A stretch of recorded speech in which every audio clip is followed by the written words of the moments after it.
Hello दोस्तों, मैं विक्रांत आपका आपके यूट्यूब चैनल विक्रांत फैक्ट पर एक बार फिर से स्वागत करता हूं। और आज हम आपको प्रैक्टिस सेट 2 देने वाले हैं क्लास 6 से 8 वाली। जी हां, सीटेट केंद्रीय शिक्षक पात्रता परीक्षा की 6 से 8 देने वाले हैं और इसमें टेट वाले जो 6 से 8 वाले हैं वो भी देख सकते हैं। तो चलिए शुरू करते हैं आज प्रैक्टिस सेट 2। प्रैक्टिस सेट 1 का हम आपको इसमें डिस्क्रिप्शन में लिंक देंगे, आप वहाँ से भी उसे देख सकते हैं। तो चलिए बाल विकास एवं साइकोलॉजी की प्रैक्टिस सेट 2 शुरू करते हैं। तो चलिए नेक्स्ट पढ़ते हैं। बच्चों द्वारा की जाने वाली त्रुटियों के संबंध में निम्नलिखित में से कौन सा कथन सत्य है? बच्चों द्वारा की जाने वाली त्रुटियों के संबंध में निम्नलिखित में से कौन सा कथन सत्य है?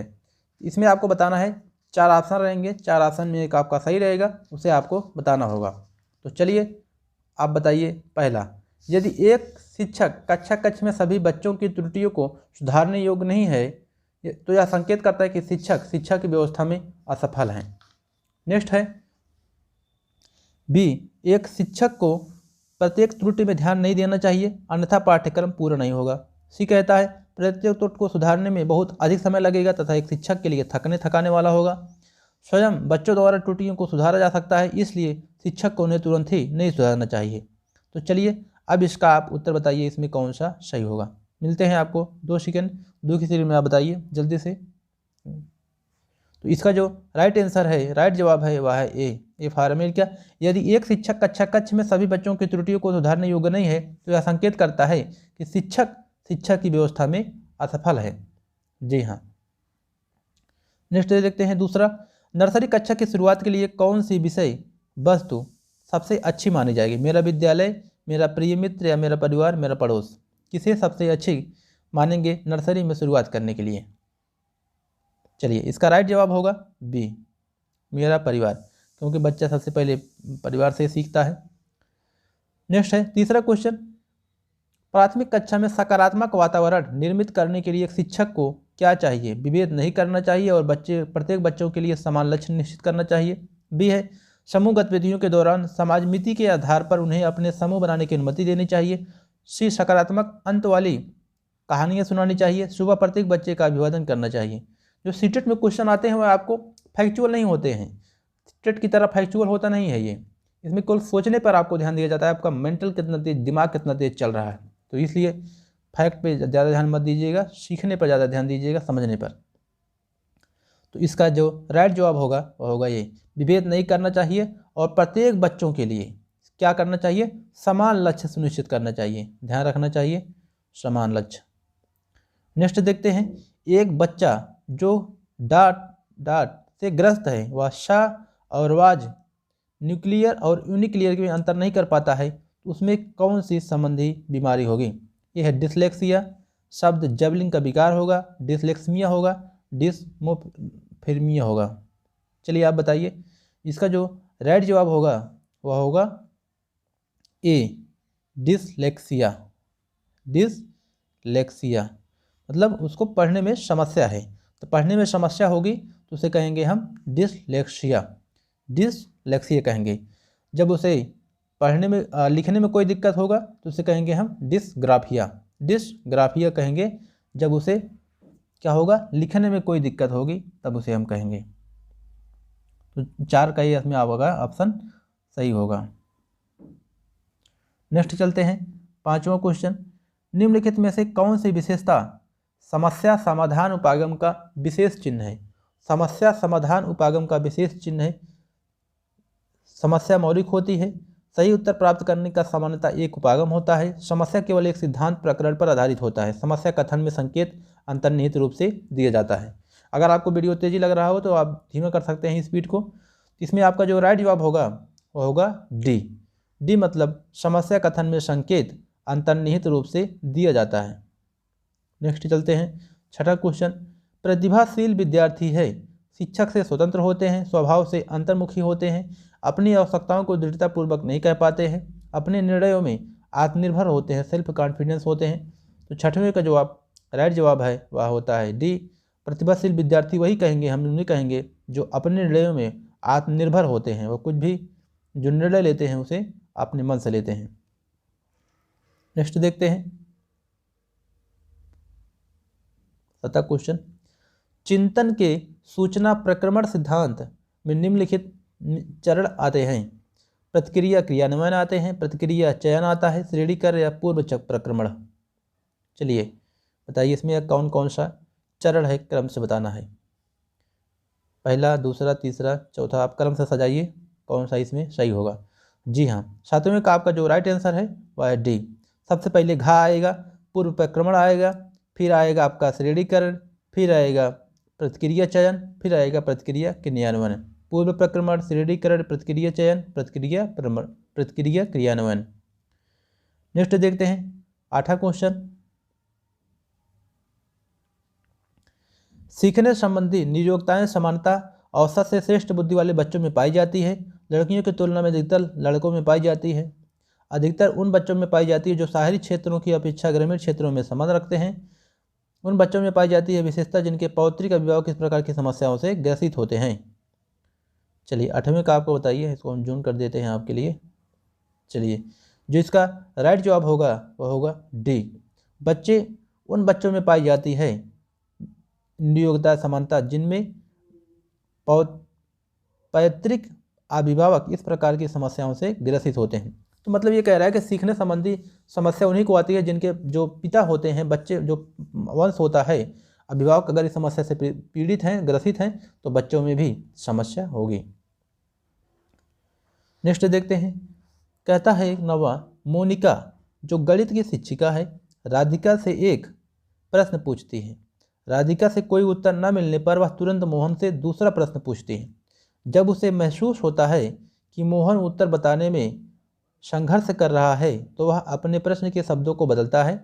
मोनिका की यह प्रवृत्ति प्रदर्शित करती है, यह क्या कहलाती है? ये ऑप्शन आपका है। इस कथन से पूर्णतः परिचित है कि राधिका सवालों के जवाब देने का योग्य नहीं है, अपने सवाल के प्रति थोड़ा घबरा गई है, मोहन का पक्ष लेकर लिंग भूमिकाओं में रूढ़िबद्धता को बढ़ावा दे रही है, राधिका को किसी उलझनपूर्ण स्थिति में नहीं डालना चाह रही है। तो इसका आपका 9वें का जो राइट जवाब होगा वो होगा सी। मोहन का पक्ष लेकर लिंग भूमिकाओं में रूढ़िबद्धता को बढ़ावा दे रही है। नेक्स्ट देखते हैं। उम्मीद है कि आपको समझ में आ रहा होगा, कोई दिक्कत नहीं होगा। नेक्स्ट देखते हैं 10वां क्वेश्चन। सीखने के लिए आकलन निम्नलिखित में से क्या ध्यान रखना होता है सिवाय विद्यार्थियों की क्षमता के, सिवाय विद्यार्थियों की आवश्यकताएं के, विद्यार्थियों की त्रुटियों के, विद्यार्थियों के अधिगम शैलियों में? इसका जो आपका राइट जवाब होगा वो होगा बी। विद्यार्थियों की आवश्यकताओं को ध्यान में रखना होता है सिवाय के। नेक्स्ट देखते हैं।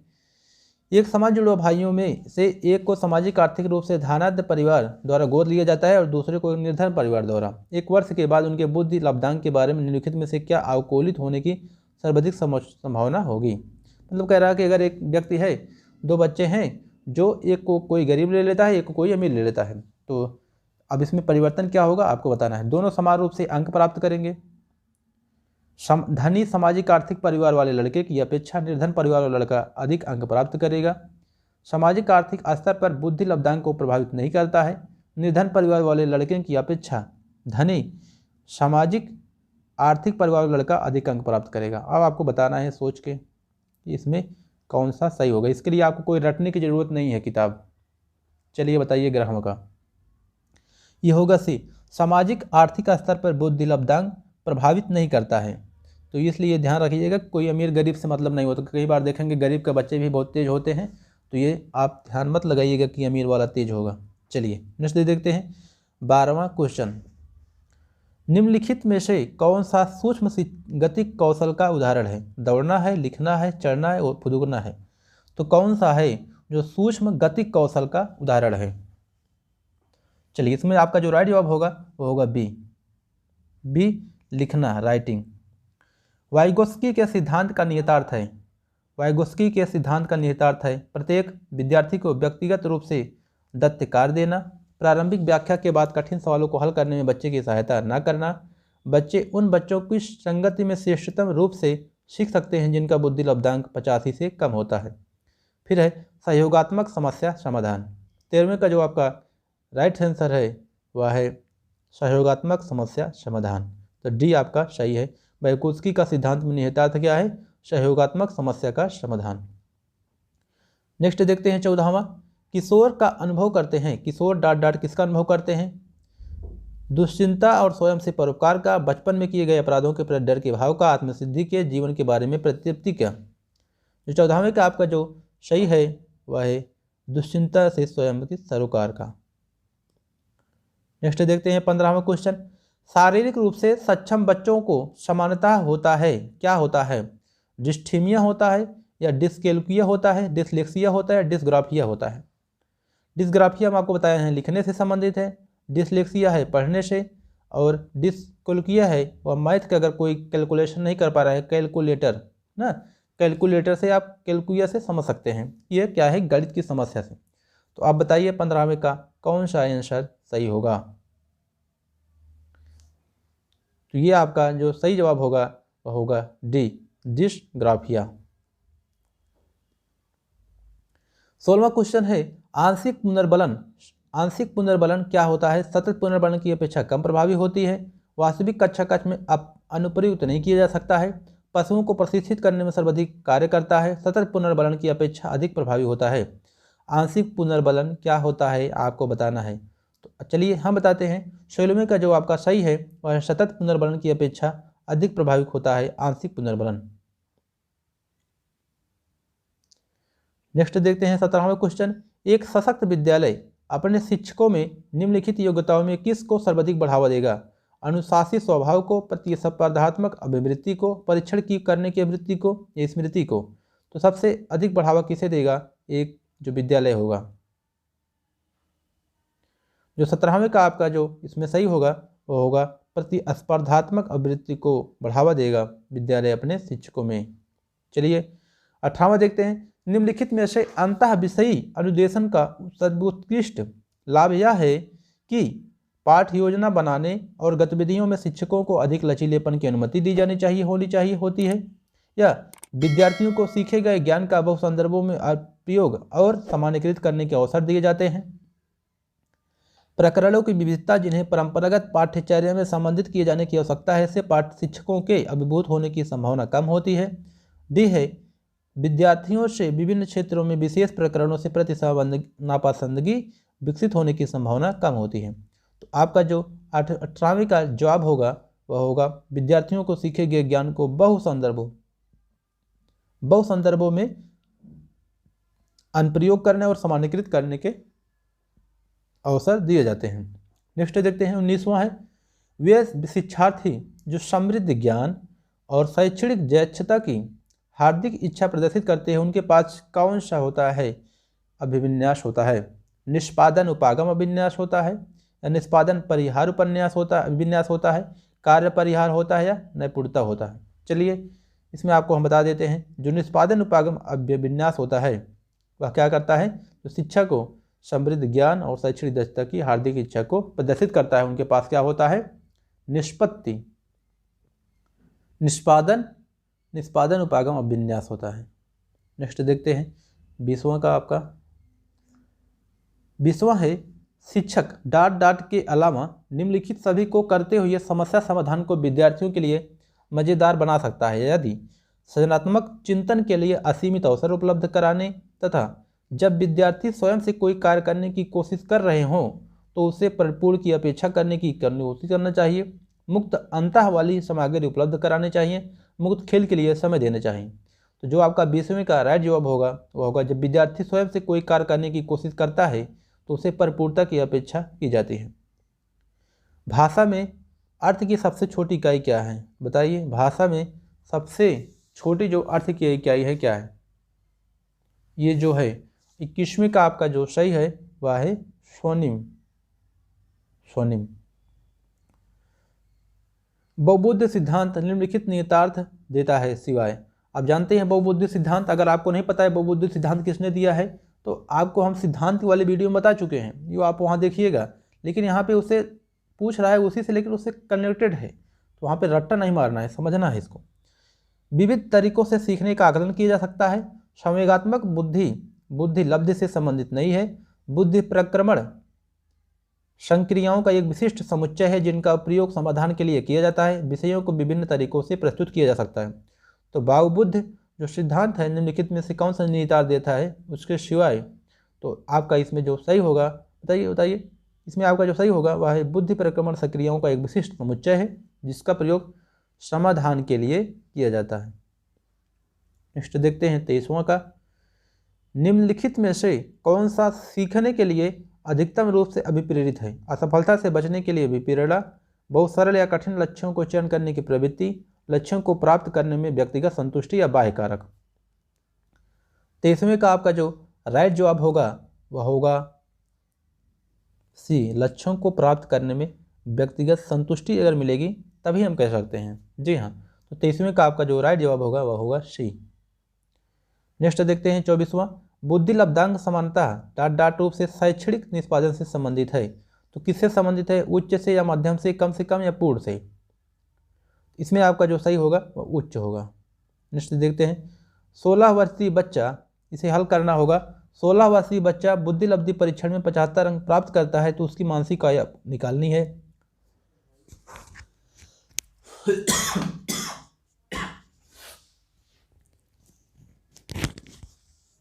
सॉरी, चलते हैं 25वें क्वेश्चन में आपका जो राइट आंसर होगा, अगर आप निकाल चुके हो तो बताइए। जो 25वें का राइट आंसर होगा वह होगा सी, 12 आएगा। विद्यार्थियों के, आपको अगर निकालना आता हो तो बताइए, नहीं तो हम बता देते हैं आपको। चलिए कैसे निकाला जाएगा हम आपको थोड़ा सा बता देते हैं।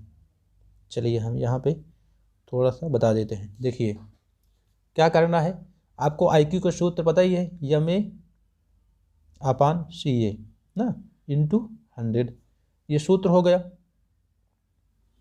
अब आपको इसमें क्या करना है, IQ निकालने के लिए कितना दिया है, यहाँ 75 दिया है। 75 = MA/CA।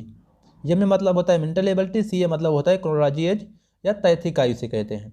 फिर इसके क्या करना है, 75 MA हो गया ना, अब इसको हम फिर हटा देते हैं, फिर एक नई स्लाइड लेते हैं। फिर इसके बाद करते हैं 75 × 16 दिया है ना, 16 कर देते हैं, 75 × 16। फिर इसे हम 100 से क्या करते हैं, भाग दे देते हैं। जितना आएगा वही आपका आंसर होगा। तो आएगा कितना, 12। अगर आपको कोई दिक्कत हो तो बताइएगा, हम आपसे इसे फिर समझ लेंगे। नेक्स्ट देखते हैं 26वां क्वेश्चन है, विद्यार्थियों के पोर्टफोलियो के लिए सामग्री का चयन करते समय की जरूरत होनी चाहिए। अन्य शिक्षकों समावेशन की, विद्यार्थियों के समावेशन की, अभिभावकों के समावेशन की, विद्यार्थियों के बहिष्करण की। 26वें का जो आपका राइट जवाब होगा वह होगा बी, विद्यार्थियों के समावेशन की, विद्यार्थियों के पोर्टफोलियो के लिए सामग्री का चयन करना आवश्यक होता है। यहाँ पे लिख दीजिएगा विद्यार्थियों और यहाँ पे समावेशन। सफल समावेशन को निम्नलिखित की आवश्यकता होती है सिवाय संवेदनशील के बनाने के या पृथक्करण के या अभिभावकों की भागीदारी के, क्षमता संवर्धन के। तो इसका जो आपका राइट जवाब होगा वो होगा बी, सफल। जो सफल समावेशन के लिए क्या होगा, तो आपका सफल समावेशन के लिए जो आवश्यकता होगी उसके सिवाय पृथक्करण की होगी ना। नेक्स्ट चलते हैं, विद्यालय में लिंग भेदभाव से बचने का सर्वोत्तम तरीका क्या हो सकता है? शिक्षकों द्वारा उनके लिंग पक्षपातपूर्ण व्यवहारों का, अभिविज्ञान का, अधिसंज्ञान का, या पुरुष एवं महिला शिक्षकों को समान रूप से भर्ती कराया जाए। विद्यार्थियों में लिंग भेदभाव को दूर करने के लिए नियम बनाना और कड़ाई से उसका पालन करवाना। संगीत प्रतियोगिताओं के लिए लड़कियों की अपेक्षा अधिक लड़कों का चयन करना। तो 28वें का आप बताइए, सोच पे बताइएगा, ऐसे मत बताइएगा, नहीं तो कुछ लोग कह देंगे लड़कियों को भर्ती कर ली जाए, लड़कों को भर्ती कर ली जाए। कानून पर आ रहे भाई साहब, कानून क्यों बात करा, कड़ाई से क्या पालन करवाएंगे, कोई हिटलर है, चाइना थोड़ी है। चलिए इसमें आपका जो राइट जवाब होगा 28वें का वह होगा शिक्षकों द्वारा उनके लिंग पक्षपातपूर्ण व्यवहारों का अधिसंज्ञान कराया जाना चाहिए। नेक्स्ट चलते हैं 29वां क्वेश्चन, 30 क्वेश्चन कराने वाले हैं इसमें हम। शैक्षणिक क्षेत्रों में निष्पादन के आधार पर शैक्षणिक क्षेत्रों में निष्पादन के स्तर को बढ़ाने का औचित्य स्थापन किस आधार पर किया जा सकता है? यह हाथ से किए जाने वाले श्रम के प्रति सम्मान विकसित करता है, या व्यक्तिगत भिन्नताओं को संतुष्ट करता है, या हास्यकृत विद्यार्थियों के लिए प्रतिपूरक भेदभाव की नीति का पालन करता है, या सार्वभौमिक धारणा क्षुद्रता के निश्चित करता है? तो इसका जो आपका राइट जवाब होगा वह होगा बी। नेक्स्ट चलते हैं, बी होगा या व्यक्तिगत भिन्नताओं को संतुष्ट करता है। 30वां क्वेश्चन एवं लास्ट क्वेश्चन है, इसका उत्तर आपको बताना है, हम उत्तर इसका नहीं बताने वाले हैं। विद्यालय में नियमित उपस्थिति के लिए वंचित बच्चों को प्रोत्साहित करने का निम्नलिखित में से कौन सा तरीका सर्वाधिक उपयुक्त है? आवासीय विद्यालय खोलना चाहिए। बच्चों को विद्यालय आने की अनुमति न देने को कानूनन दंडनीय अपराध बनाया जाना चाहिए। विद्यालय द्वारा बच्चों को एकत्रित करने वाले एक व्यक्ति को नियुक्त किया जाए जो प्रतिदिन घरों से बच्चे लेकर आएँ, या बच्चों को आकर्षित करने के लिए प्रतिदिन 5 रुपये देने चाहिए। चलिए बताइए अब इसमें क्या होगा कमेंट बॉक्स में। चलिए कमेंट बॉक्स में बताइएगा इसमें कौन सा आंसर सही होगा। ए सही होगा, या बी होगा, या सी होगा, डी होगा। आप पूरा टोटल जोड़ बताइएगा आपका कितने में बाई बन रहा है, कितने में 25 बाई, 20 बाई, 15 बाई। अगर आप 12 या 15 से अधिक कर लेते हैं, 12-15 प्लस कर लेते हैं, तो जान लीजिए आप ठीक ठाक अभी चल रहे हैं। अभी आपके पास 12 से 15 दिन का समय है, तैयारी कर सकते हैं। तो लगे रहिए तैयारी में। अगर आपको ईवीएस की क्लास चाहिए तो ईवीएस का हम आपको उपलब्ध करा देंगे। ईवीएस की हिस्ट्री की, पॉलिटी की, सीवीएस की जो भी है सब हम आपको स्पेशल करा देंगे। तो चलिएगा, हिंदी का भी हमें कराना है, संस्कृत का भी कराना है, इंग्लिश का भी कराना है। तो चलिए आज के लिए बस इतना ही। मिलते हैं नेक्स्ट वीडियो में। अपना उत्तर जितना आया है कमेंट बॉक्स में ज़रूर लिखिएगा। मिलते हैं नेक्स्ट वीडियो में। जय हिंद।